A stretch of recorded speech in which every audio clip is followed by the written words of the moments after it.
entrepreneurs having ADHD, it's a real thing. Like my dad not being around was definitely a hard thing for me. And now that I'm 35, they sure be asking like, when you getting in the pulpit. But ooh, that was an exclusive. Come on. Shouts out to all the people with ADHD. I'm more so of the squirrel brain type. He's leading with money. It's like red flag. I'm not easily impressed by stuff like that. I want to make sure this clear. I want to hear this. So we need to have like an Unks and Cougar party. Really, Jay? Hold on, the man is fully loaded. It's not a real podcast. Yo, what's going on, beautiful people? How you guys doing today? We are back with another episode of NARP. Where the conversations are real, but the podcast ain't. All right, and we gonna get right into it. So today, we got the one, the only, the man of the city, a.k.a. Mr. Barack Obama of St. Louis. We got Koran Bolden in the building. We go talk. Look, I feel like it's gonna be a good one. Now, we've been waiting on this one for a minute. I hit him up. While. Yeah, okay. For a long, it's really long hard to get a hold of, too. I don't know. Well, when you call me, I have to show up. You gotta answer. Call me. I have to. You better have Look, answer. you see the yellow face pop up on the screen. It's like you gotta say what's up. Got it. Too much? Yeah. Okay, my bad. Too much. Too soon. We just started. Okay. But yeah, so we got our man Koran Bolden in the building, and it's a lot of information that we want to give y'all because you're here to learn something. That's what it's all about. So we're going to get right into it. And Koran, we want you to tell us a little bit about yourself. Let the people know who you are. Well, I have a plethora of things up under wherever my you want to go resume. with it. Talk to them. But I guess, I like organic conversation. So, my name's Koran Bolden. I'm a national youth motivational speaker, author, entrepreneur, who advocates for mental health and well-being for the lives of, I would even say, entrepreneurs. Love it. Growing up, I didn't have my dad in my life, and I lost a brother to gun violence. And later on, come to find out after going through therapy that I had ADHD. Okay. So I was kind of all over the place when I was growing up. And I would even say, I'm not trying to get too ahead of the conversation, but really learned from having ADHD as a kid that as a creative, I have a a great ability to be able to think outside the box, but in a world that doesn't think outside of the box, you can get shunned for that. And so I am a motivational speaker who advocates for the lives of people in the areas of mental health, well-being, ADHD, and entrepreneurship. I love it. I love it. And that's a good thing that a lot of people don't really acknowledge or talk about is that entrepreneurs having ADHD, it's a real thing. Yes. Mm-hmm. Look, I probably need to go to the doctor. What you trying to say, man? Oof, it's rough. He a lot. It's rough. I need a stronger vice because Candy ain't getting it. Hey, I'll wake up one day and be like, okay, I got a whole idea, right? We gonna take church productions and we go just pivot. And we go do something completely different, like start a podcast. And she like, what? What are we doing here? Within 24 hours. Within 24 hours. And you make it happen. I'm still here. Yeah. Let's give it up for Gigi for riding. Come on, hey. What's one thing she gonna do is rock with your boy. I appreciate her because you gotta have a strong A1 that can understand. When you want to pivot, they just roll with it. They don't ask too many questions because I'm sure you can relate to this. You don't want too many people asking you. When you got an idea and you got a vision, it's hard to really tell people about it because then they got all these questions. Then they start projecting their fears off on you and stuff like that. You experienced that? I've had that several times throughout my career. I got to the point where I don't even ask people any questions. I just do it. Or this is a life hack.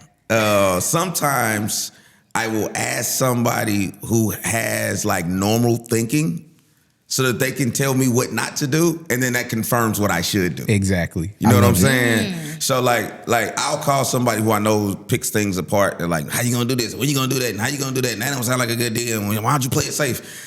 I know it. 95% of entrepreneurship is not playing it safe at the beginning, and then you get to a point where you have to have the cheese of the world that comes into your life that says, "Listen, I know you all over the place, but we need to get some structure in place. And in order for you to have sustainability in your life, you have to have the cheese of the world to come in to really be able to help you say, listen, if you want to be good, keep coming up with ideas. If you want to be great, if you want to be phenomenal, we're going to have to put like some structure to this so that we can multiply and duplicate this across the country so that the vision lives bigger than you are. And so normally I see great entrepreneurs, or anytime I see anybody doing anything great, it's normally two people in the room. It's normally like this big visionary all over the place, bouncing around with ideas.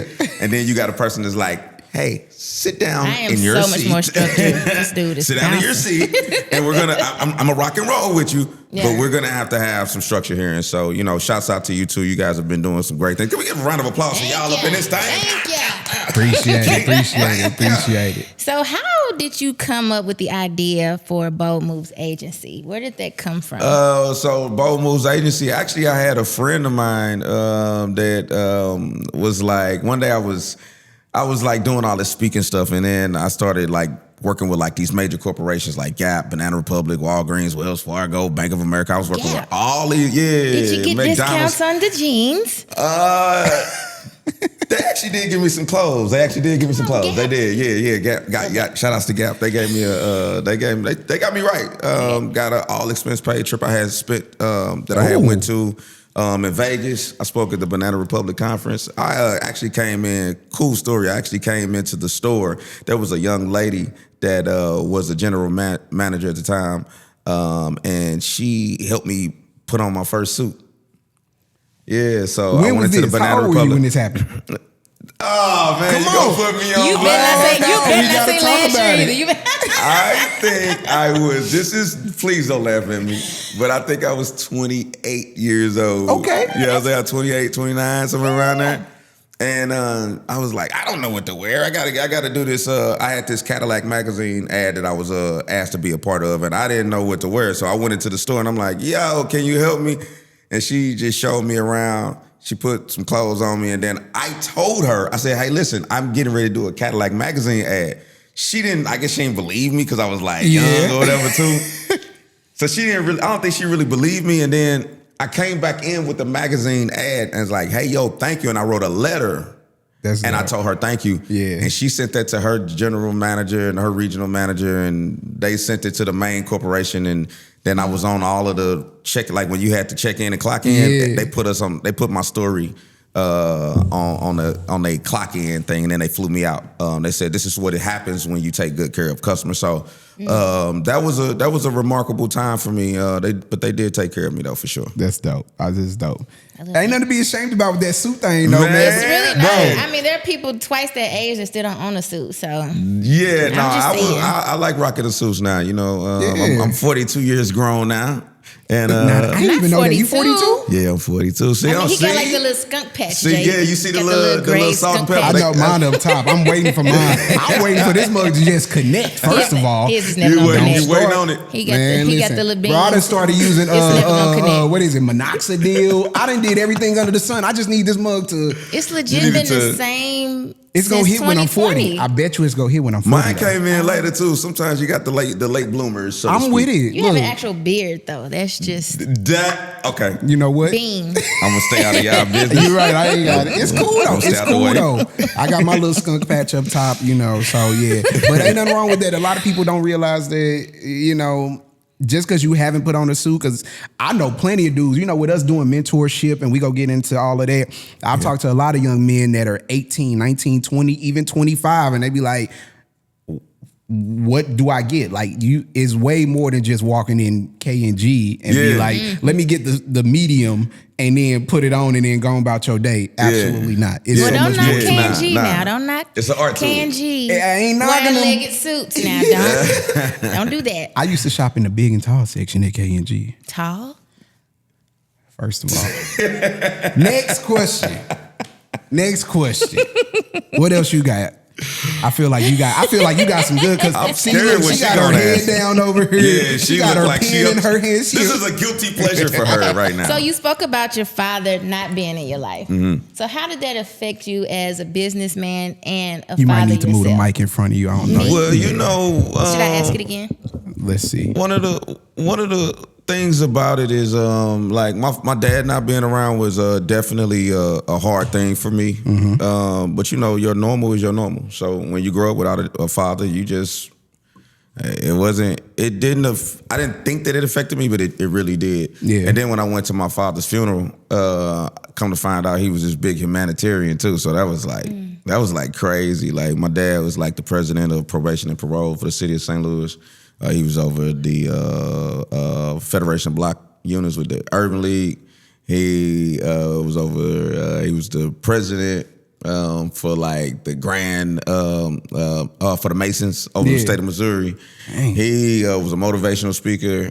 He was in politics, and so it was kind of weird. He was over the Ebony Fashion show. Ebony so you Fashion got Fair. it honestly.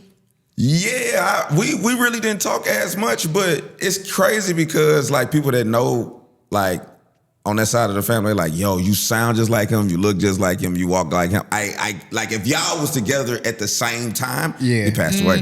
But if y'all was together at the same time, that would have been crazy. Like, yo, old dude was that dude. And it just, I don't know. I kind of think that, a lot of times like our family trees can rub off on us. Sometimes I come from a long line list of pastors and preachers and stuff like that. So I'm definitely not trying to be a pastor or nothing like that, but I think it might be in my... No, it's in you. It's genetics, bro. I don't want to. We don't know. I'm the same. I'm a whole PK kid out here, so I feel you. They always... And now that I'm 35, they sure be asking, like, when you getting in the pulpit... Bro, you've been prophesied quite a few times. No, I can see that though, bro. But you're a phenomenal speaker. You got mentorship. You're a business person. Think outside the box. We actually need people like you to be in that pulpit. Come on, somebody. Wait. See how I just How put come it you off don't me? want to be in it? How come you don't want to be in the pulpit? Is it too much pressure? Because it's like I'm just too outside the box. I think that it would just rattle the cage too much. I feel like we outside the box. Rattle cages in this mother. I legit feel like outside the box is what the newer generation needs in order to get them to come. Like here's the thing. Like for me, I don't I'm down to get up and speak and talk, but I want to get action done. So like for me, if I was a pastor, and I'm just going off the cuff, but I would say, hey, listen, I know y'all came today to be able to hear a message from me, but you know what? Today we're about to get ready to pull out your credit report. Yep. Go ahead and go on Credit Karma.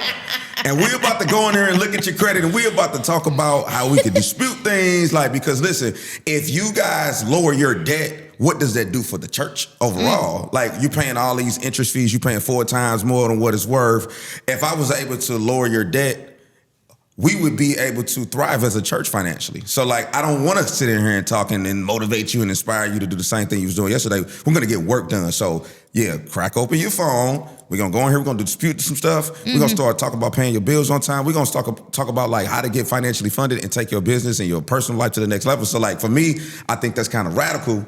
And I think, see, she looking like, so when are you gonna step into the pulpit? Is that not what we need? I'm just saying, like, I don't want to talk. Like, I am down to talk, but I don't want people to come in one way and then you're like, oh yeah, I just got another word to get to next week. Like, no, like I feel like being a man of God, being a man of faith, I feel like it is time for like real action to happen, and it's time to get to those prayers. Instead of asking to get your bills paid, we need to send those insulting prayers to God. Like, I need to give you something so big that it's impossible for me and my team to do. Like insult God. Like, God, I want you to, I want to open up a $10 million facility or something like that. You know what I mean? Something that you know that you couldn't do in your natural abilities, and that's what faith is. And so if you can do it with your natural abilities, that's not faith. That's you. That's just you and your talents and gifts. But God, man, see, y'all got me over here preaching. My next question, that's what it's all about. When was the last time you insulted God? Woo! The last time I insulted, I recently started insulting God with my prayers lately. I asked him, I said, God, I want to open up a center for ADHD, the arts and entrepreneurship, and I need $2 million to make it happen. And I want it to be paid for. And lo and behold, I put it out there. And I got a plethora of people in my contacts, and we're about to get ready to make that happen. But that was an exclusive. Come on, man. Yeah. I dropped that here today. I sat down and talked with a friend of mine. He's a president of a bank. And we sat down and we talked about it, and he said, yeah, bro, I got you. Like, the world needs this. And so when I was playing it safe, it don't work. It never works out for me. I like challenge. The ADHD in me, I won't do something. Shouts out to all the people with ADHD. Fun fact, because the ADHDers of the world. The ADHDers of the world. Why don't y'all just get a shirt? We unite. Put it on a shirt. ADHDers. All the ADHDers of the world. You know, a lot of times, so let me explain ADHD. ADHD is to know what to do, but lack the motivation to do it. So I'm gonna say that one more time, because motivational speaking don't really make sense for her. It's to know. She looking up in her head this sounds like someone I know. So ADHD, there's two wires in our brain that's kind of off in its interest and time. So I could very well know what I'm called to do, but for some strange reason, I will sit in the bed and just not do it until somebody like challenges me. If somebody tell me I can't do it, somebody get to hating on me, or somebody say they start doubting me, or if like it's a big enough a reward on the end, I'll get up and do it then. But other than that, I will sit there and I don't know why I can't get up. Yeah. So my it has to be very interesting to me, and so challenge is actually a good thing for me. I was posting something online the other day, and they was like, "Don't worry about the haters." I'm like, no, I don't think you understand. Like the old me that didn't go through 50 sessions of therapy, I would have been like, oh, no, you're right. Like, I shouldn't worry about the hate. No, like, for an ADHDer, I need somebody to hate on me in order to be able to get up and move, because my brain, for whatever reason, the motivation, the adrenaline rush is actually the only thing, the fight or flight is the only thing that makes me get up. And so I had to understand that. And so I'm looking forward to somebody get the hate. And I'm looking forward for somebody to say you can't do it. I'm looking forward to do these insulting prayers to God, because that is the thing that drives me. And if you take that away from me, I will sit there and sit there and sit there, and I will not do it until the last minute, of course. Hey, so, I get it. And I think it's different forms of ADHD too, because I know me, I'm more so of the squirrel brain type. So by me, I have at any given moment, I got like 15 different things going on in my brain, and I want to do them all. And the hard part is I know I can do them all, because people like us, we get it done. Yeah. And so I know I could create it, and I know I could get it done. I hear a song, and you was in music, and you used to rap, and you know. So I hear a song and be like, oh man, the words started flowing. Now I'm thinking of a whole song that I want to write. Now I need to call Timbaland and get a beat made so that we can, like, Timbo, I need this beat because I got a song in my mind, and it ain't for me. I'm gonna give it to Beyonce, Victoria Monet. I'm gonna send it off. I need Kelly to sing on this mug, but at the same time, simultaneously. See how he wrapped that all around? Did you catch all that? Did you put that in the notes? Because we need to make that happen. I'm not wasting my ink on that. But at the same time, simultaneously, it's like, I know I'm good in the kitchen, so I want to make this whole meal. Let me go open up another restaurant, man. Yeah. Go do it. Like, bro, you doing way too much. And so I'm all over the place because I know I can do it, but I need to stay focused and locked in, which kind of ties back into you need that person that, like, I hear you, but let's bring it in and let's focus on one thing at a time. Yeah. No, so, that was definitely a hard thing for me, but I've learned over as I've aged and as I got through the therapy and all that, I really understand that ADHD can be your superpower, but at the same time, the thing that could be your kryptonite is if you don't sit down and put a team around you that understands how you work and operate. And so, again, shouts out to the cheese of the world. Cheese I'm nice to you today. Listen, I love it. I'm glad this is on tape. So I had one. I got one. So when you were talking about a team, so, we got Bold Moves agency that you created, and, a lot of accolades and a lot of things, you got videos out there, you talking to hundreds of thousands of people and things like that. So did you have a team that helped you create that, or how did that even come about? Like, we know it's part of your name, but how did that go about? Around? And are they still around? Yeah. To be honest, like, I'm going to tell you, if you're an entrepreneur and you got big dreams and visions, more than likely the people that you start with will not be the people that you will finish with. And that was a hard thing for me because the reason that my why, and this is so important because everybody be like, you got to have a why. Your whys can change because you got to have multiple whys because like if you do this, like I want me and my team, us together that started out to go to the top together and they're no longer there, then you don't have anything to drive you. And so for me, that was a hard thing. Sometimes I even get a little down about it. Like the people that I started with, they're not around, but I can say I appreciate the fact that they did put in their time. Yeah. Because without them, there is no me. And then there was times where I was by myself. And I remember a time, this is so crazy. There was a point in time where I was so grinding so hard. I was getting booked so much that I would be every person on my team. I would go in, I would get the deal, close the deal, get on stage. It was a point in time where I actually, my books, I would stack my books up. And I would literally charge. Hey, you want to buy the book? Okay, I'm charged. Give me your card. I'm charging. I'm gonna take the picture. I'm gonna sign it. I'm gonna talk to you. Take a picture. Next person. Like I literally was doing everything, and that drove me crazy. It actually drove me to a point of mental breakdown because I'm so driven. My drive is so crazy. But at the end of the day, you cannot get to the next level without a team. And so, yes, I do have a superpower, but at the same time, without a team, man, it's gonna be at the cost of your mental health. Had the Justice League. Yeah, you gotta have a team. So yeah, there was a point in time where I wanted everybody to go with me. That didn't happen. But new people, God put new people in my life. That every time people walked away, and I'm like, man, what's going on? I would have new people that would come in my life to replace them. And so if you are one of those entrepreneurs and you're listening right now, and people are leaving your life, don't be mad. The season is just up. Like let that go.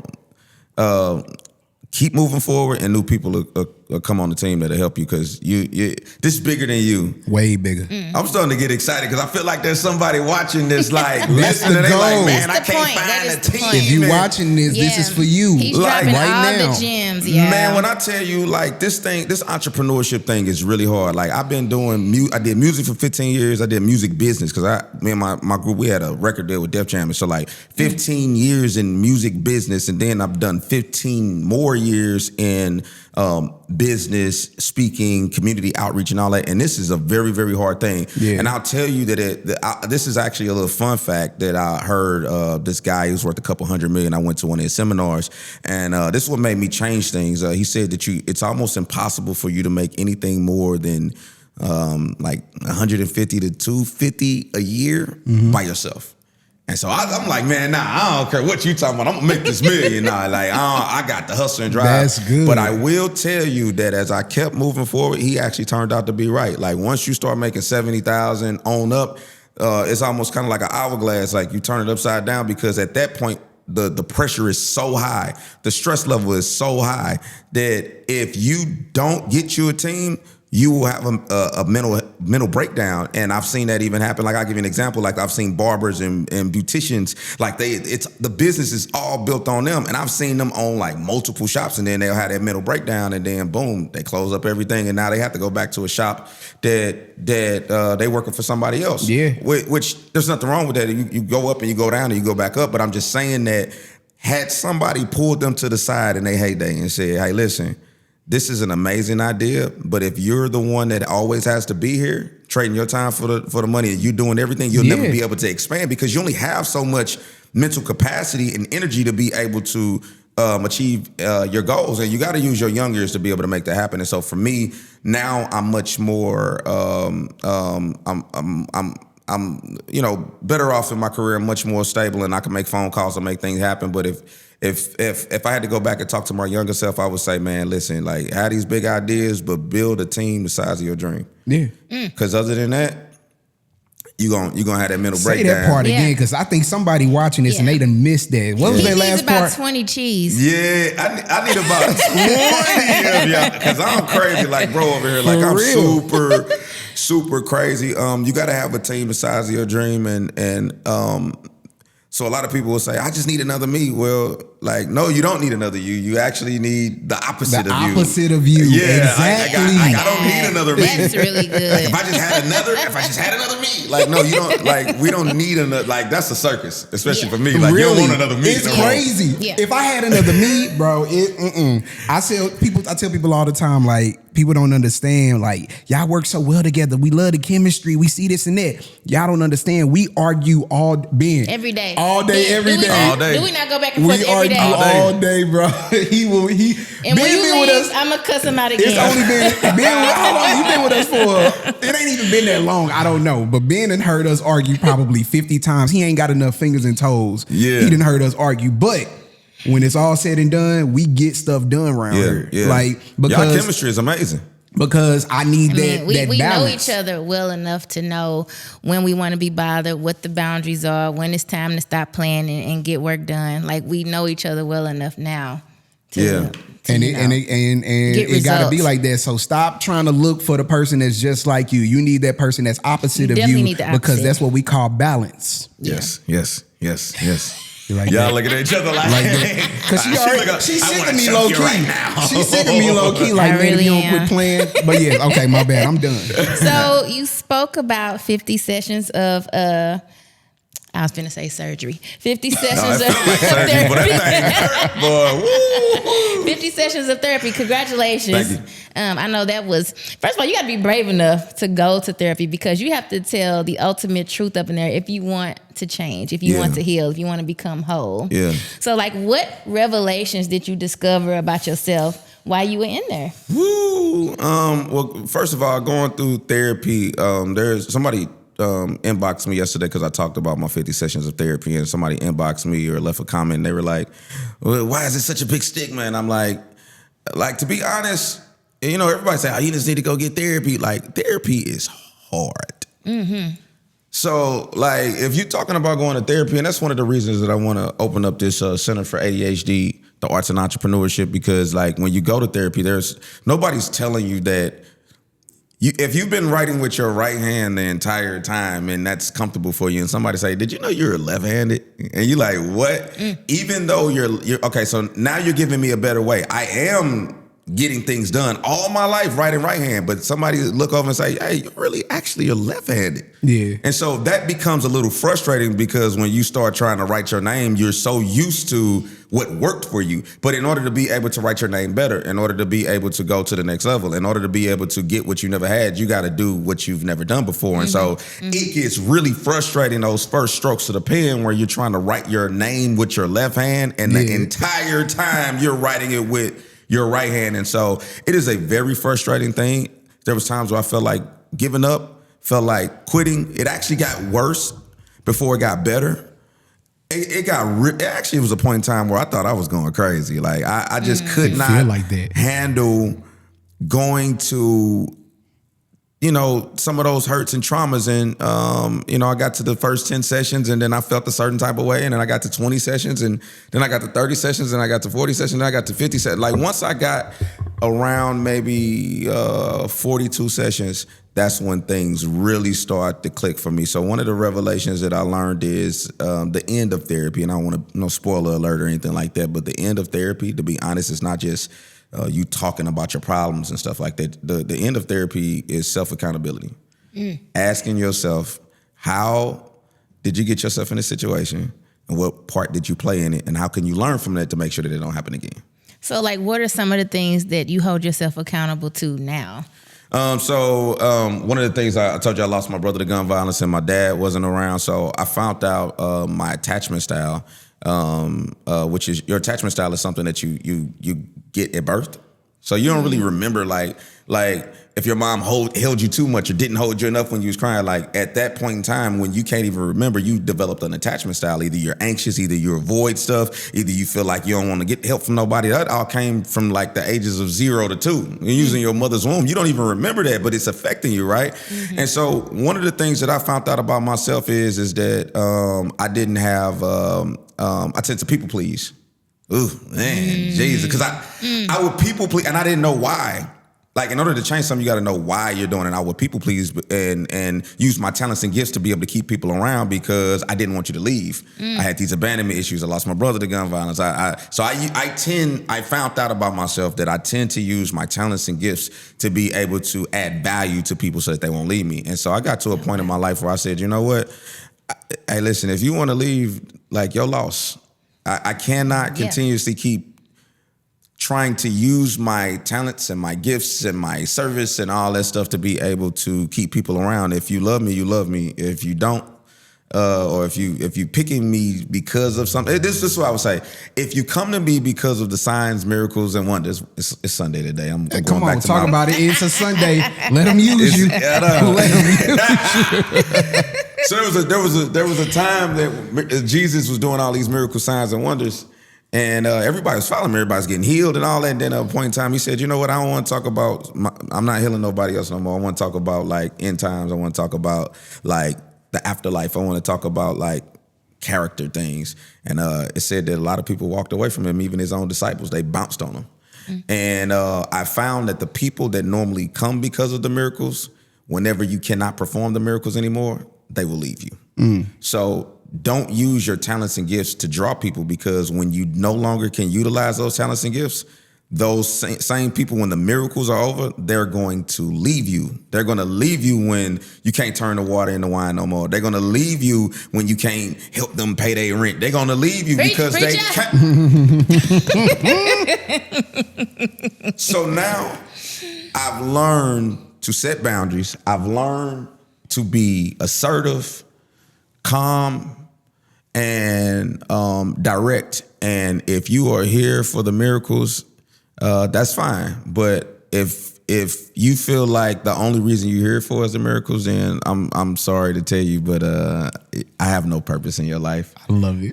So that's been a thing about me. I'm still dealing with it a little bit. I tend to people please a little bit more. That people pleasing thing, I'm divorcing myself from that. But at the end of the day, I had to go through this because there's a lot of people that have gone through the same thing, and they people please and they use their talents and gifts to be able to feel good about themselves. But I just woke up one day and I was like, no, I have value. Like I have value the day that I was born, the day that I was conceived. That was the day that I had value. There's no more partnerships. There's no more speaking engagements that I can do. There's no more cars or cribs and all these external factors. That was a nice car, though. What kind of car was that you had? I've had 2 Corvettes. I've had 2 Corvettes. Yeah, I'm a Corvette man. He's a Corvette man. Yeah, I'm a Corvette man. So, you know, I used to get all this stuff, and I like nice stuff, but at the end of the day, I had to get to a point and I said, you know, hey, man, I got value whether I got this stuff or not. And I can tell you when you lose those things, people will leave you. But at the end of the day, you know, I'm in a good place. Shouts out to my therapist. 50 sessions of therapy. That woman changed my life. And if anybody's ever thought about going to therapy, go to therapy. Man, she changed my life. It was so amazing to learn about me. So like I said, the end of therapy, when you get to the end of it, is asking yourself, how did you get here? And so anything that has happened, I don't blame people. If they left me, I'm like, yo, maybe this was a me issue. Was I drawing them because of the X type? If you lead with money, you know what I mean? Yeah. You know what I'm saying? You know what I'm saying? You know what I'm saying? That's a whole can of worms right there. And he leading with money. You know what I'm saying? Problems. Red flag. Red flag. It's a red. He's leading with money. It's like, is that all you like? You think that you're worth? Like, and I'm gonna shout you out real quick. You're actually a very, very good woman. Thank you. Great character, and I can tell. You can correct me if I'm wrong, but if a man come leading with money, you gonna run, huh? That doesn't appeal to me. I can tell. That doesn't appeal. I'm not easily impressed by stuff like that because I make my own money. I've been self-sufficient for quite some time. Yeah. And my mother taught me how to go out there and get it out the mud. So that's what I've always done. So if a man lead with money, is that a ding on him? Like you like, no, I don't like. You're shallow. It's a turnoff. It is. Okay, because like, what else do you have to offer? So if a man pull up and he in the Lambo and he like, hey baby girl, I want to make sure this clear. I want to hear this. Hold on. Now listen, the man is fully loaded. He got a whole bunch of money. He pull up in that Lambo. That thing look real nice. That thing like $250,000. Wow. And he like, hey yo. Hey, how you doing? Can I come talk to you? What would you say? I'm not impressed by that though. So this is the thing. What would you say? Yeah. So this is the thing. Can I come talk to you? Once he starts talking, that will determine if I want to be bothered with him or not. Seriously, dudes shoot themselves in the foot all the time. They may lead with other things that they feel are appealing to women, and once you open your mouth, you always shoot yourself in the foot with something crazy. Yeah. So that's the reason why I'm single now. Check that. All right, well there it is. Anybody looking to holler, you better not come correct. Don't come with money first. Boom. All right, I love it. I almost said something so ignorant. You that was the light version, huh? This ain't real. Don't lead with body parts either. Okay. That's a whole can of worms. See, that's why I said I didn't want to say that, but I didn't want to go there. Water on that one. I don't know why y'all think, ooh, Gary, he got 10 inches. Nigga, we don't care about none of that. We don't care about that. Do you have a 401k, sir? Shuts out to Fiji. Why are you articulate? Can you make me laugh? Put his back in focus for me. Put his back in focus. Ryan, I'm sick of it. I done gave up. No, like I said, man, I just feel like I don't lead with things. Like, I feel like I almost need to do like a coming to America moment. I actually told somebody the other day, I was like, man, I'm going to go to like Dallas or Houston and just pull up in a regular car, say I work, like I'm a manager over at Walmart, you know what I mean, and see how people treat me. I don't even. Yeah. Don't let social media fool you. Man, this stuff's so fake. Social media has brainwashed us all to think that it's supposed to be a certain way. We supposed to have this family that's got matching outfits. We supposed to take vacations every Man, I'm like, social media has us all brainwashed. Like you're not gonna believe this, but women actually like regular, hard-working dudes. Really? We don't like all that flash. It's corny. It's corny to me. I feel like there are some black men that are listening to this podcast and they need this information. Y'all hearing it from the lady. Because if I say it, if Koran say it, I don't think y'all gonna listen as well as if you hearing it from the you hearing it from the lady's mouth. Jay. Watch it. All right? You hearing it. Just saying. The cougar's mouth. I see what you're not cougar status. Yes, I am. You cougar status? Hell yeah. And my unk status, I'm 42. And my unk. Yeah, I'm you unk unk. now. You unk. See, the millennials, they want to be the Why younger you have to look over here? These people don't even know how old I am. In their 30s, they want to be unk so bad. They not unk yet. How you know I ain't in my 40s? Yeah. You look 50, but you're not quite unk status yet. Wow, man. I'm 44, so I'm cougar. Okay. I'm cougar. So, I guess it depends on who I entertain. So we need to have like an unks and cougar party. Ooh. That's you can't come, Jay. You can't. Unks and cougar. They gonna need a photographer. Ben. That's true. Ben can come. They gonna need a videographer. Hey, listen, we can't throw no more new ideas on the table. Remember, no more new ideas. We need to focus on what we focus on. You're right. You're right. Podcast. Get him started. Podcast. ADHDers. Shout out so look, I'm gonna switch it back up because I heard you talk about these books, right? So you said books, plural. Mm-hmm. So talk about that because I feel like there are some people also watching that maybe want to get a book, want to start a book. So tell us more about these books, what the name of them was, what happened with them, because of course we know each other, so I know about the books, but tell me something I don't know. Tell the people something that they may not know about these books, how you got started with that. So going back to the Gap situation, so I was on the Gap website. They flew me in, and they flew me in. All expense paid trip, clothes, all that. And then I got there and I really didn't understand how big it was, but this was their like global leadership summit. And it was 1,000 general managers from across the country from Banana Republic that was sitting in the audience. And when I tell you I got on stage and I rocked this. Okay, I was like, dang, don't tell me you bombed it. No, I ain't bomb. Okay, good. When I tell you I rocked that thing in there. I love it. I rocked it so hard, and when I got done, this was probably like my first corporate event that I spoke at, but when I got done, there was a long line of people waiting to talk to me, and they was asking me, where's your book at so they could buy it? And I counted it up in my head. I said, I don't have a book, and there's 1,000 people here that wants to buy my book, and I don't have it. I just missed out on $25,000 easy today, and I am so upset. So I came back home. I said, you know what? I've been thinking about writing a book.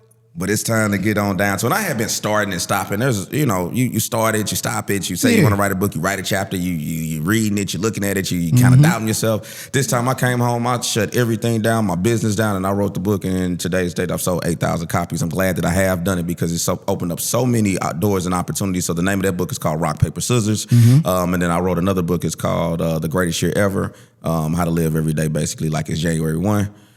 Those are my 2 books that I have, and it's been an amazing journey to have a book because when someone wants to talk to me, I can just give them a book and they can learn everything that I would. I don't have to keep speaking over and over and over again, and I have a legacy now that shares my story so that people can get unstuck. Even when I'm asleep, I could be asleep, somebody reading a book and getting changed. So it's like I learned at that point in time to develop products and services that live beyond you so that if you really want to make change and you want to get in speaking, you want to do mentoring, you want to really have an authoritative brand and have new doors and opportunities open up for you, writing a book is definitely one of those ways that can open endless possibilities for you and also create a passive income for you too as well. I love it. What made you come up with the name? So, authors always have like these big reasons, these deep meanings behind the names of their books. So Rock, Paper, Scissors, what made you come up with it? Yeah, so when I first started doing motivational speaking, I started off doing 3rd and 4th grade. They would have me come in and do these speaking engagements, and it's funny how I got into speaking. I got into speaking because one day I was out of my recording studio out at the St. Louis Mills Mall. It was called Street Dreams Recording Studio, and the teacher came in and she like, yo, who owns this place? I'm like, me. I'm like 27, 28 at the time. She's like, no, you don't. You don't own this in the mall. I say, yeah, it's me. Like, no, like, yeah, I own this. Like, look, here got my picture right here. She's like, oh, wow. She said, you mind come talking to a few, like, I have a few young black boys that would love to hear your story. And I'm like, all right, cool. So I go into the school. I thought it was like 2 or 3 young boys I was going to talk to. I get to the school. They sign me in. She's like, okay, come follow me. I'm thinking I'm about to talk to 2 or 3 students, and she opens up the door, and it's the entire school in there. It's an assembly. Wow. She's like, if you hear me, if you can hear me, calm down. If you hear me, clap once. Right. If you hear my voice, clap twice. Clap twice. Everybody got quiet.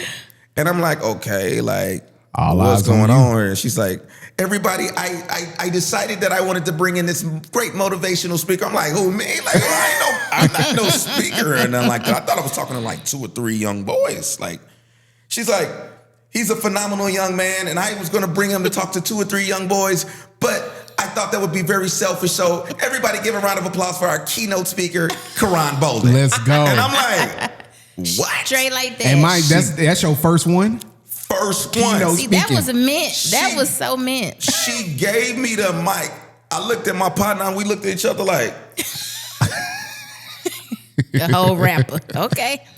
I grabbed that microphone and I went in for 20 minutes. When I got done, the kids was jumping. They had to get security to come block them. They wanted me to sign their shoes, their Jordans. They had them like, yo, I don't want to sign your shoes. Did you document any of this?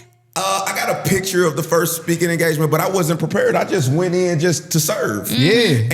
And what did I learn out of it? I learned that if you make yourself available to serve, you will open up endless doors and possibilities to something that you couldn't even dream or imagine. If I wouldn't have showed up that particular day, I wouldn't even be a motivational speaker this day. I've done 950 presentations to over 500,000 youth and millennials across the country. If I would have not showed up that day at work, I'm talking to somebody today. It straight changed the whole trajectory. Hey, listen, the day that lady came into my business, I wasn't even going to be there that day. I didn't feel like going in that day. And I want to say, I showed up on a day that I didn't want to show up. And because of that, I opened a door, literally go into a speaking engagement that it was like good chaos. The kids was jumping all over me, and then they referred me, and that person referred me. I did 100 speeches. I was voluntary. I didn't know you get paid for it. I'm mad about that right now. I'm starting to get mad right now. I did 100 speeches for free. Bittersweet. Yeah, I did 100 speeches for free, and a man came up to me and he was like, hey, man, where they fly you in from, man? I know you getting paid, man. I said, what? Getting paid? Hold on, wait. What is that? You get paid for this? Paid? He said, yeah, where they fly you in for? You know they got that in the budget. I said, hold on, wait. There's a budget? Budget for speaking? And from that moment, I learned the business. Like, you got to handle your business or your business will handle you. And but it was cool because I was just doing what I love to do. Long story short, ended up doing school programs ended up speaking and doing all those things. And so it's been a crazy last 15 years of my life. Like, I love what I do. I love speaking on stage. But that was one of the most remarkable moments that happened for me. And that just came from me being open and willing to serve. I love it. So that servant's heart's definitely opened more doors than money, brand, being on TV, PR. Like, serving is the way to build your brand. The stuff that nobody sees. Yeah. And so I was really excited about it. It taking me down memory lane. That was like a big moment in my life. And then I started writing the books, and the school started buying the books in bulk. So every year there's like maybe 200 seniors at a school, and they'll buy that book in bulk. So it's like almost on subscription base. And so nice. All these different things, all the greatest things that have happened to me in my life happened just because, like, I was willing to serve. I was just available. That's it. I love it. How did you get into The Greatest Year Ever? That's your second book? The Greatest Year Ever happened because I was learning that, like, a lot of times people wait until the last, like, they wait for January 1 to come around. Yeah. January 1 is every single day for me. I can reset at any moment. So, at the beginning of the year, everybody like, I'm going to go to the write gym, that book. get my body back. I'm going to get my body back. The gym be packed. I can't stand, like, it's the worst. Y'all, like, I can't even work out. Jay be all in the way at Club Fitness, don't you, Jay? On January 1st. You can finish, Koran. Yeah. Hater, man. These people be like, I've been here. The people. It's not fair to the people that's coming all year, because it's like I had a routine. Now I gotta wait a whole 15 minutes for you to get off this bench press, and you know what I'm saying. I'm trying to get my pecs together. Hey, you lifting 2 5-pounders because you trying to. And because all of a sudden, after eating a cold cut on your way here, move.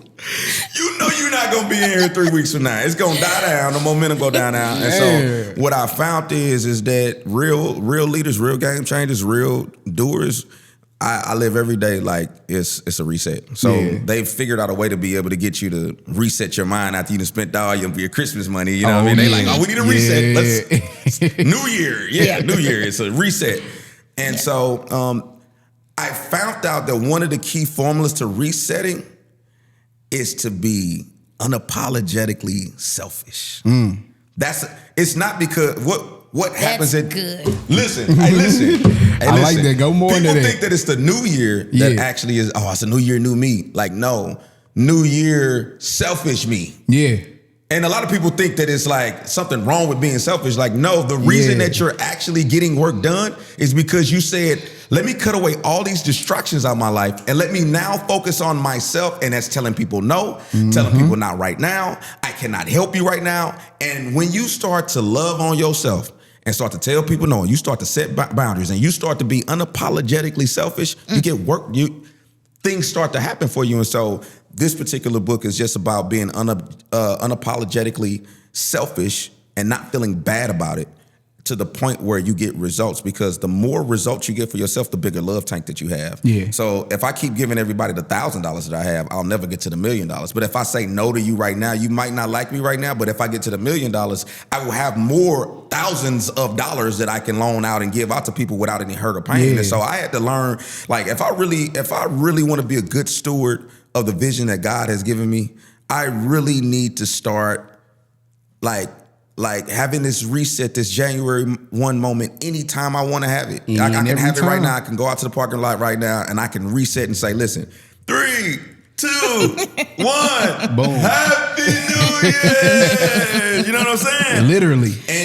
And I say that's a declaration. January 1 is a declaration to basically say, hey, listen, I'm sorry, but I'm not sorry.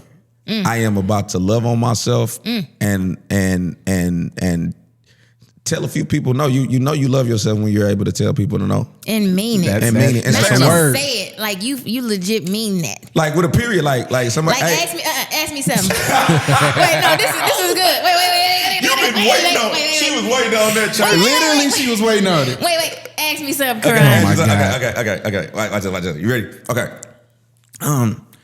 I've been. No. I didn't even get it. Now she hit the Bugs Bunny thing.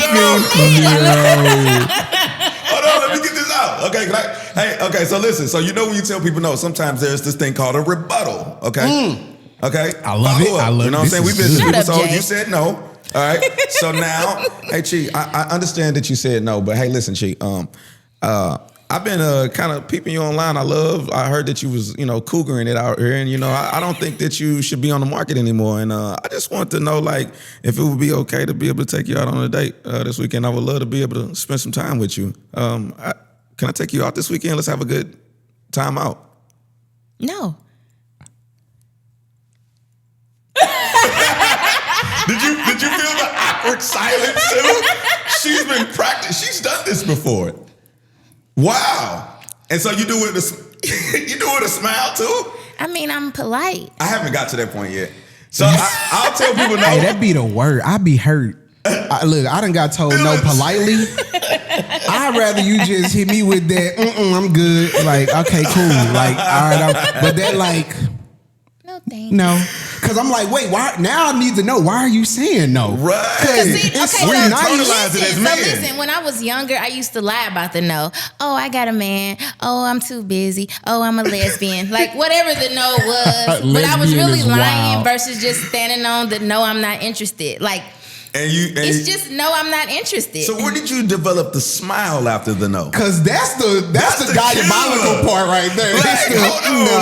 I have a corporate background. That's what corporate people do. We smile. You gotta wear a smile. You be wanting to curse them out in the email, but you sweet. Sweet and sour. Not who it may concern. Sincerely. Wow. So, okay, a few more questions for me.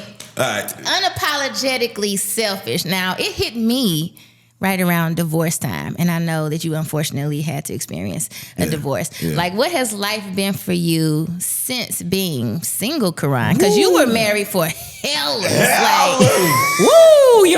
I did a 17-year bid. Whoa, that's like what, gold? What's 17 years? 10 years is what? Silver? 20 is gold? Yeah, I don't know.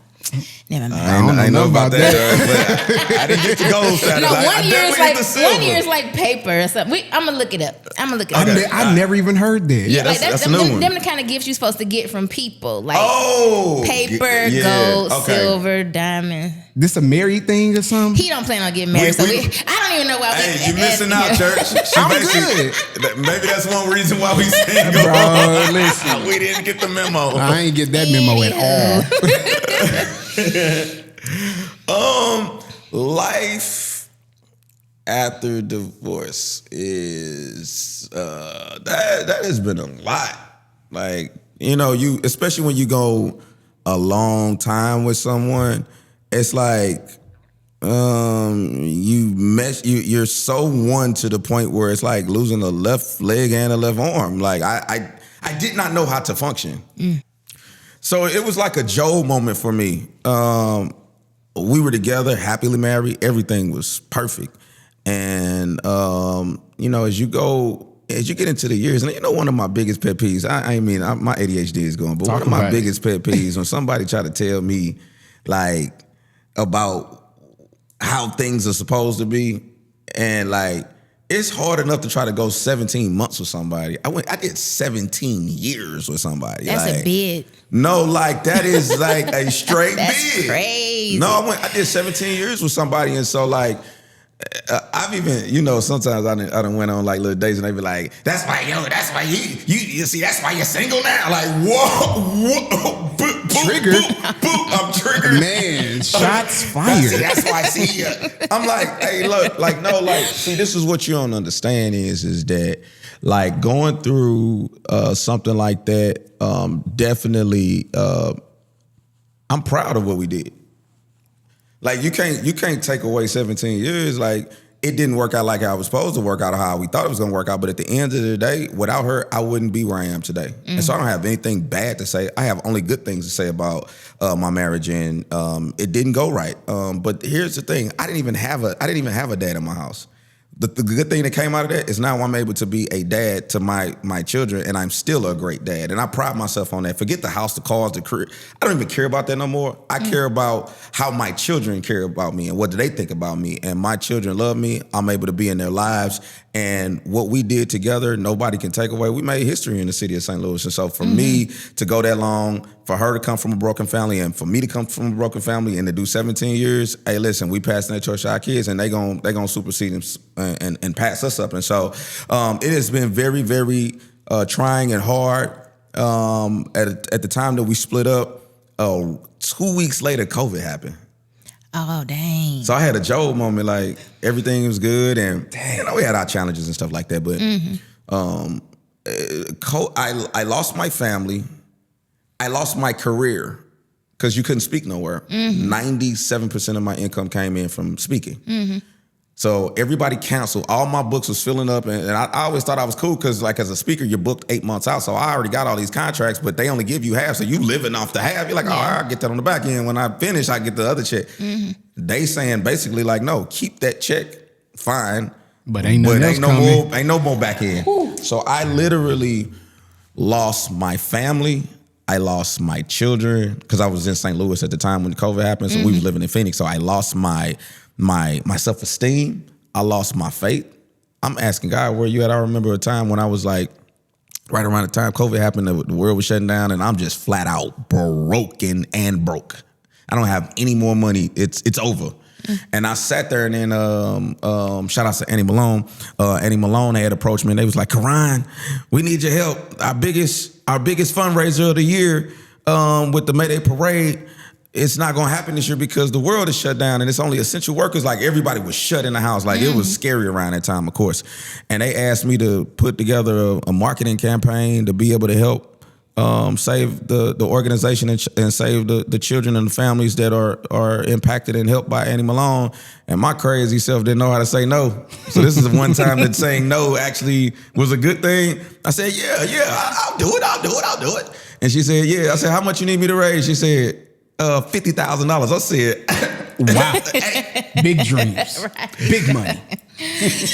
I didn't know how to say no. I'll do it. I got out the phone, I almost cried. Now listen, I lost my family. Yeah. I'm in a different city. I can't leave. I can't go, baby, please come here, please. You can spin the block if you see me. I couldn't do that. I'm stuck in St. Louis. My family is in Phoenix, Arizona. I lost my mind. I lost my career. I lost my money. I'm flat out broke. They're asking me to raise money for them. And I've never done fundraisers. And I got off that phone call. I was actually on a fast before they even called me because I was really looking for some clarity from God and I was needing them to answer me. And I hadn't fasted in a long time. And I was telling God, I said, God, I need you to do something big for me. And then Annie Malone called me. They said they need to raise $50,000. I put together a marketing campaign. And in 5 days, not only did we hit 50,000. 5 days. They gave me 5 days to raise. Crazy. 50,000. Oh no! Shouts out to Annie Malone. What's up, Keish? Hi, Keisha. They asked me to raise the money, and because the one time that I didn't, so sometimes you just need to say no, and then there are certain times where there needs to be a God-led yes. Emphasis on the God-led, because when you're saying, there are some times where you do need to say yes, and if it's God-led, then do it. And I did it, and in 5 days, we raised a total of $75,000. Wow. We raised $75,000, and then That's after the checks kept coming in because of the marketing and all that, and we ended up raising $91,000. So that campaign raised $91,000 from a 5-day campaign that we ran. I was really excited because Annie Malone is a pillar of the community. Everybody grew up like going to the Mayday parades and stuff like that, and so to be able to be a part of Annie Malone's history and help be one of the few that came together. I don't want to say the few, one of the many that came together, because collectively as a city we came together and we did this whole little challenge. We was going back and forth to see who could raise the most money. Yeah. That was a huge pivotal moment in my career, and it was a little sad. I was happy, but I was sad because at the same time I said, "Dang, like I raised $91,000 and I ain't got no money. I should have ran this campaign for myself, man. Bro. Like what?" But I look back at a video, and in that video of when I was raising the money online, because I would go live and all that and get everybody excited, I was sleeping on a futon in my auntie's house. Man. And I'm broke. I don't have any money. My family is gone. My wife is gone. My kids are gone. I'm in another city. I'm used to waking up with them every single day. And I'm flat out broke. And I just got through raising $91,000 sleeping on a futon. I'm homeless. Crazy. I'm homeless.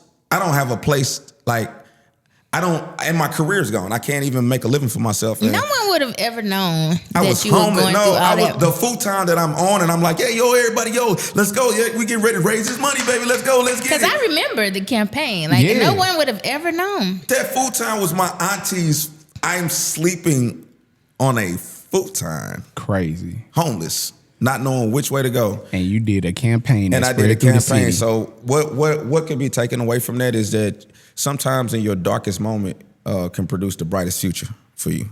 I love that. Your darkest moments can produce a phenomenon. You don't really know exactly who you are until you go through like the bottom, rock bottom, where it's like, man, like it's just me and God. I don't even my talents couldn't save me. My team couldn't save me. My family couldn't save me. It was me and God. And at that moment, we raised that money, and then that's how the Bold Moves Agency was birthed forward. I stood in there, and I don't have any regrets about anything when it came to like divorce and all that. I don't have any regrets. That was a very rough and trying time, but it brought me closer to God. Yeah. And it also pushed me to go to therapy. And so the countless men, particularly African-American men, it's big, like, to not go to therapy and all that. And so all those things where I'm like, God, why me? Why are you doing this to me? Like, I don't have anything. I'm flat out broke. My account's in the negative. I don't have anything. Yeah. Why are you doing this to me? Why would you take me up so high and then just drop me down on the floor like this? Like, where are you at? And now, 5 years later, that's the best thing that ever happened to me. There's a method to the madness. My lowest moment produced something in me that I did 50 sessions as a black man. I pride myself in that. Yeah. It was the hardest thing to go visit my past traumas and my past hurts and my pain. I'm kind of getting a little emotional over here talking about it, but man, it's all right. I'm just saying, like, man, like people can, like, you know, it was a point in time where I was just really focused in on like, excuse me for a second, but I was so focused in on, like, you know, being abandoned by my father that I thought these material things made me, you know what I mean? Like, that's what I would mask myself in. And I got to a point where I realized, like, nah, like how your kids look at you, that's what make you. Forget giving back to the community, because we all give back to the community. Like, no, how your kids look at you is a big determining factor on life. And then here I feel led to say this too as well. Even if you're in a situation where your family is all broken up and your kids is not looking at you in the greatest light, it's really about how God looks at you at that moment, because he is a healer. Man, I'm starting to get hey, listen, I'm over here, got a few tears coming out my eyes a little bit, but he is a healer. He is a man that can restore things. And so people can laugh, people can look at your marriage. At the end of the day, what happened. And my kids love me. They love their mom. And we did some amazing things that a lot of people will never even see in their lifetimes. And so for that reason, I'm grateful. And now that my kids can see me going through therapy, I now have broke a generational curse to let them know that if you need to go get some help, you seen your daddy do it, you can too. So that's legacy right there. Yeah. That's real legacy. I'm proud of myself. That was the hardest thing that I've ever done. The therapy was man, that was the hardest thing I ever did. But you know, I'm just thankful that God didn't let me go, and I'm thankful that kept his hand on you, bro. Yeah, man. I ain't gonna lie. Like, people don't know what I've been through behind closed doors. I'm always smiling and stuff like that, but I really wasn't doing good. There was times where I had like suicidal ideations and stuff like that. I just didn't want to live no more. I can't necessarily say I wanted to just cause harm to myself, but I definitely didn't care if I didn't wake up. And that's not a good space to be in. And so if there's anybody out there, if you having suicidal ideations or you just don't know which way to turn, it's a stigma, you can always dial 988 on your cell phone, and there's somebody that's a professional that can help you get you out those moments, because whatever you're going through right now, it won't even matter 5 years from now. You'll look back at a year from now, you have hope, you have a purpose, you have a reason to live, and you'll look back 5 years and be like, man, I'm so glad that I went through it. This was actually good for me. And so shouts out to anybody out there that's going to therapy, thinking about therapy. or have experienced some type of divorce or family breakup, I just want to give you some hope to let you know that it is not over for you. It's not over for your kids. You did the best that you could do with the tools that you was given, and we're gonna move forward. And I speak nothing but healing and restoration with your family, and the devil is not gonna get no victory over you and yours. As it is what it is. There it is. There it is. I love that. And you know what? That is a perfect segment into this next segment that we have. I love doing this thing because it gives people a quick insight into more about you. Okay. You know, and we like to call it the rapid fire / slow burn. Oh Lord. All right. So I'm gonna ask you a question, and based on your response, we either go just let you end it right there as the rapid fire, or we go ask some more questions to get deeper into it and create a slow burn. You down for it? Yeah, let's go. Let's go. Right, Let's go. I'm ready. All right, so cool. Off the dome, right? What was the craziest thing in life you ever did? Rapid fire. No? The craziest thing I ever did in life. And you can't pass either. Can't pass. I can't pass. Can't pass. No. It gotta come. It's really the first thing that come to mind. You really only get like I've done a 6 lot seconds. of crazy stuff. I know. in my It's whatever life. way you want to go. It could be serious crazy. It could be goofy crazy. Whatever you want to craziest do. thing I just go recently. The craziest thing that I did. So my daughter's homecoming. She was shout out to Kaylee. My daughter's homecoming was 2 weekends ago. Yeah. And this was her freshman year. So I didn't know if I was gonna be able to go or not, but something was telling me like, go. I waited to the last minute, like ADHD. Once again. Yeah. I waited to the last minute and I just hop in my car. I drive down to Houston to go see my baby girl. And man, I had a ball like to see her. I'm so glad that I didn't miss that moment. And then I had a workshop the next day. So I was gonna get up early in the morning and drive. Don't laugh at Wait, me, bro. workshop Why you back looking here? at- Back here? Yeah, back in St. Louis. Okay. It was at 5 o'clock. So I said, 12 hours. I'm gonna get up at 3 o'clock in the morning. I got up at like 3 o'clock in the morning and I said, there's no possible way that I'm gonna make this. So I started driving 2 hours out. I'm gonna be right on time. That ADHD in me. I'm gonna make it. Like I'm pushing it. I drove 2 hours out, and then I ended up saying I can't do this. And I drove, like my car right now is still in Houston. I drove to the airport. I drove, it's ADHD, y'all, please. So I drove to the airport. Crazy. I drove 2 hours back to Houston airport and left my car there and took a flight back, and my car's still Really, there. So, Karan? Really, and Karan? they still charging me like every day Your car's too. still in Houston. Yeah, that's crazy. It's still, right now to today's day. That's I'm gonna go back 2 and weeks get it. later. I love it. All right. ADHD, you get me, bro. I get you. Yeah, I have nothing to say. So that's I like don't get you. crazy. I Like don't I'm ADHD. My bad. I My love bad. it. You get one. Guilty pleasure. A guilty pleasure. I love when people hate on me and then I don't say nothing back in return. I like it. Like I like it. And it makes total sense to me. I get it. They think they're gonna get a response from me because I'm so loud and I'm so emotional, and I do normally respond to things, but I love when somebody publicly comes at me and I don't say anything. I don't post anything. I don't say anything. I get extremely quiet.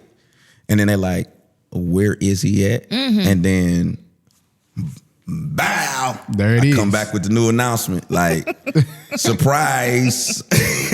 Hey, They gonna be mad about this new hey, venture man, you got leave me going alone. on. I wasn't messing with you. I'm telling you, I'm not gonna say anything. So it's kind of a guilty pleasure of mine to let you figure out like why I'm not saying anything. Yeah, never let them know your next move, right? Ain't that what it is? No, I love being challenged. Like actually the worst thing that you could probably do is try to challenge me because I love challenge and I'm competitive as All day hell. So long. like if you start messing with me, it's gonna help me focus. I'm gonna pray more. I'm gonna fast more because it's gonna kind of irritate me a little bit. Yeah, But at the I'm same locked in. time, it refocuses me to say, hey, listen, Koran, like, get on top of your A game. Let's go. Let's get it. It's game Yes, time. sir. I love competition. It's a good thing. That's one thing that a lot of times people say is like, oh, man, we can all get along. Like, no, competition is good for the soul. Great. So what I heard was Oh, the Lord. man that always says no doesn't like the word no.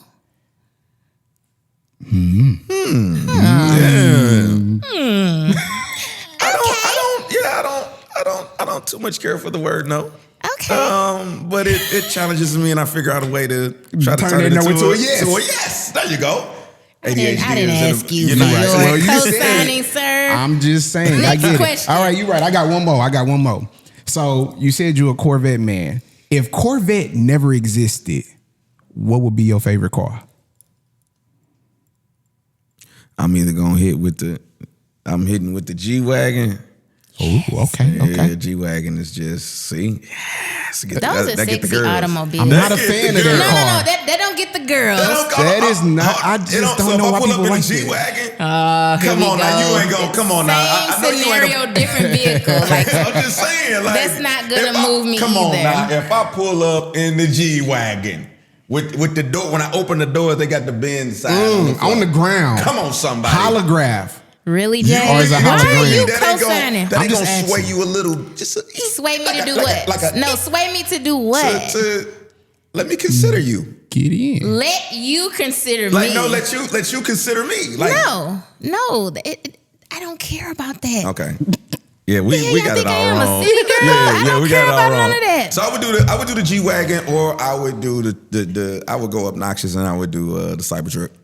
Tesla. Cybertruck. You like the okay? Look at Ben. You like the Cybertruck? Man, you don't want to drive. You done got lazy.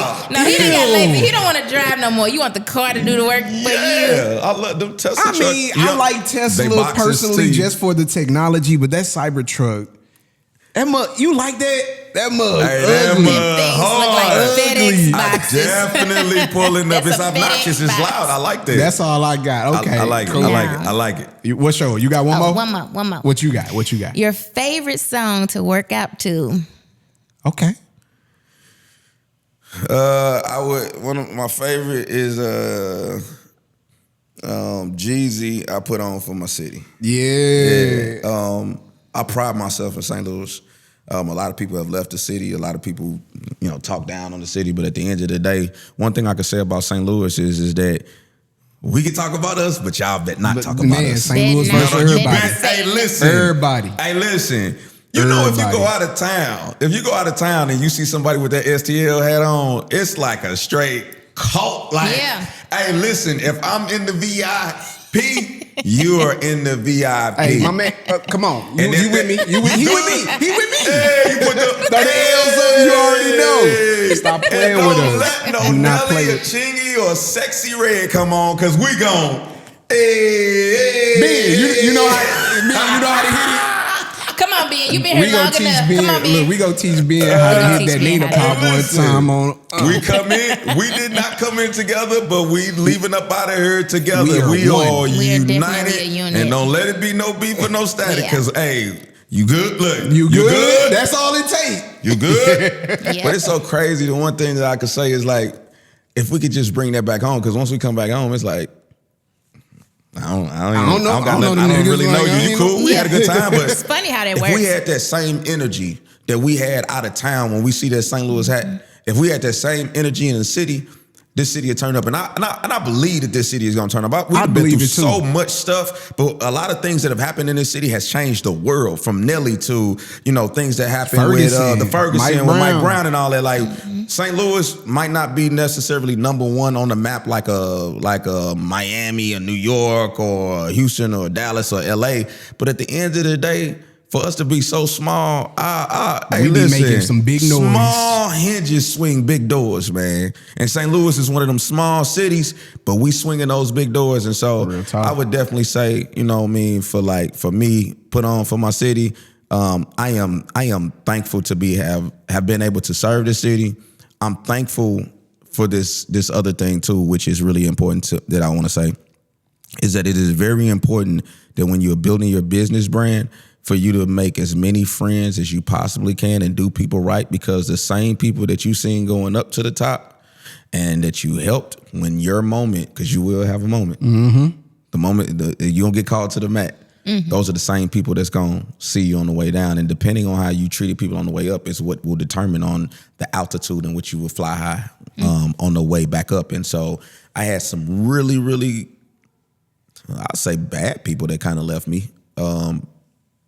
I don't even say bad. I had some people leave me for whatever reason.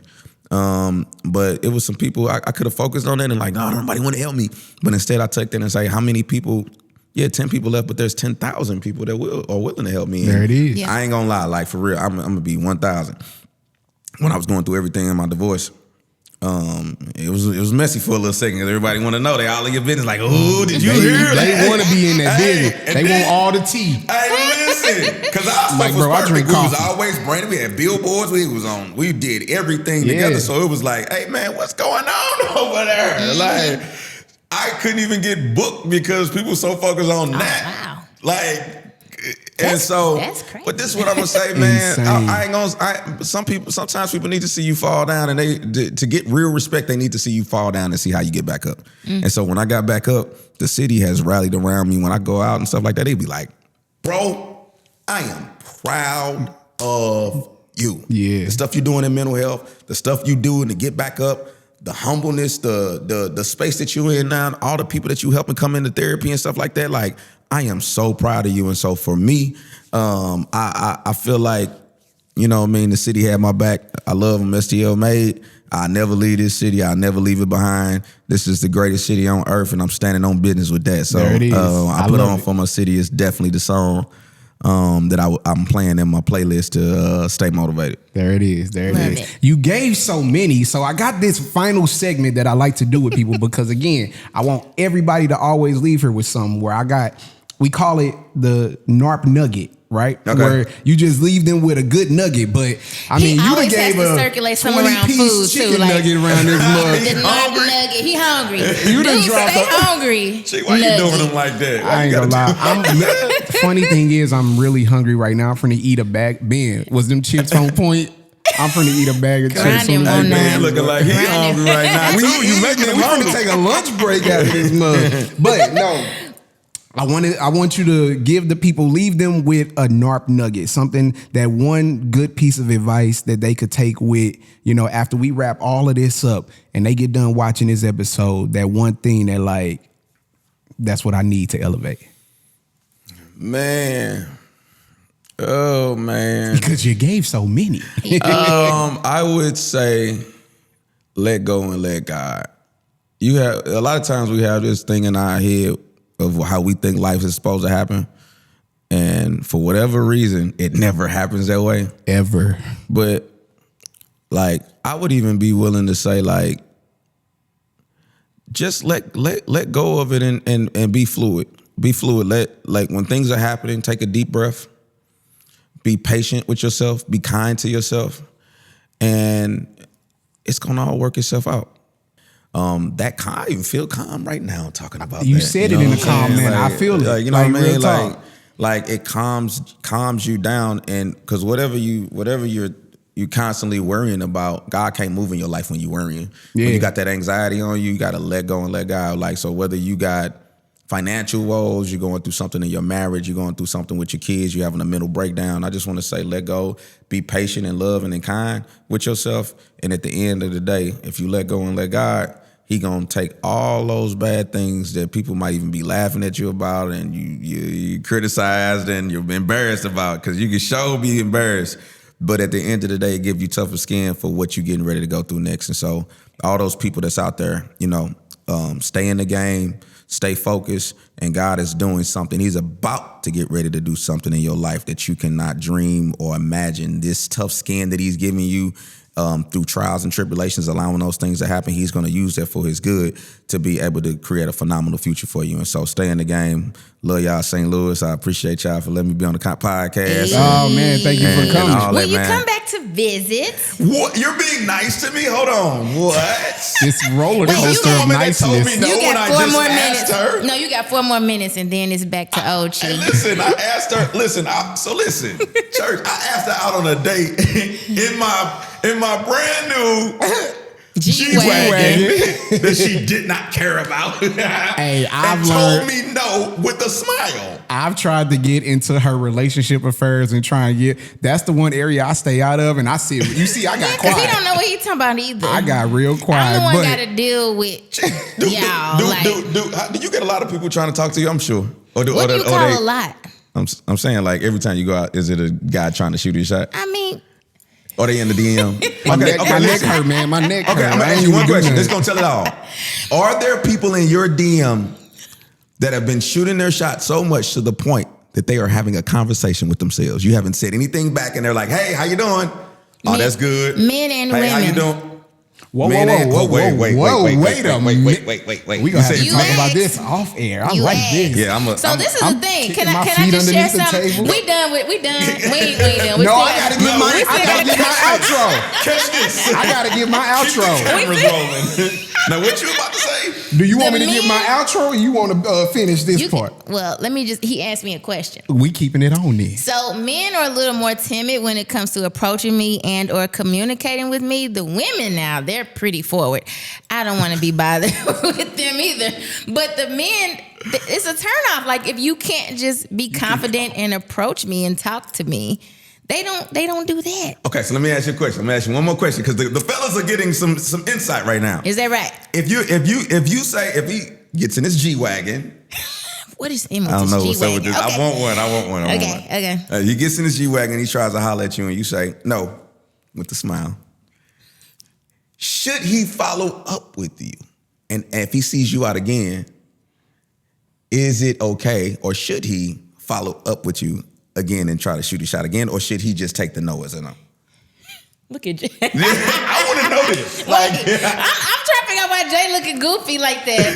Why are you looking like that? We want to know. I'm just listening. I'm here. Because you say you don't want us to be timid. So if we bold, like what's too bold? Like if I ask you again. But if the no is a no a month ago, it's probably going to be a no a month later. I'm talking about the dudes that aren't even approaching me. That's corny and whack because we're both adults. But I think they're afraid of the possible no. But they don't know that unless they say something to me. But I can tell if you're confident and if you like a man about his business and going to approach me. Like dudes are just so timid today. I don't know what it is. Really? I've heard that though. It's really bad. I've heard some of the most beautiful women say that they feel like they are almost invisible when they go out, just because not because like they say that like guys will say, "Oh, you're pretty, you look nice," but they won't shoot their shot. Though. I would do more of the shooting of the shots than the dudes will. The dudes that's insane. They won't do it.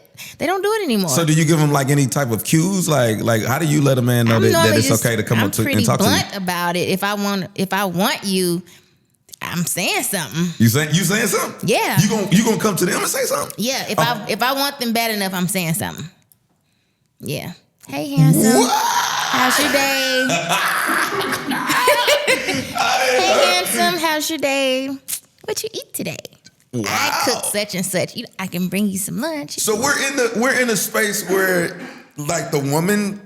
Should we sit back or should we shoot our shot? I think you should shoot your shot. I don't think you should always sit back because women, we don't really want to do it. We will, but we don't really want to. Like, where's the chivalry? What happened to the courtship and all that? We don't want to do that. We don't want to be initiating things. Because, see, this is the thing. Now, I'm feeling like if I shot my shot now, am I planning the date? Am I planning the vacations? Am I planning the family outings? But you're a good planner, though. I'm saving this for a whole. Be quiet, Koran. Yes, ma'am. Yes. Be quiet. Well, listen, I got to do my outro. Let me get back to my drink. We gotta act like you just finished with the NARP nugget. Be quiet, Koran and Jay. You gotta bring it down. So after the NARP nugget, you can't come back here no more. By the way, he's not welcome here in the basement no more. Is that a no? I can't come back anymore. No.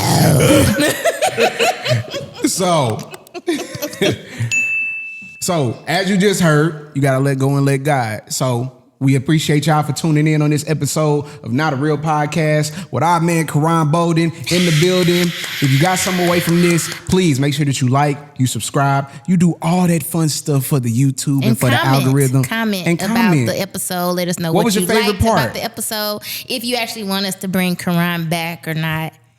With his G-Wagon. Yeah. If he ain't got the G-Wagon, he can't come. And listen.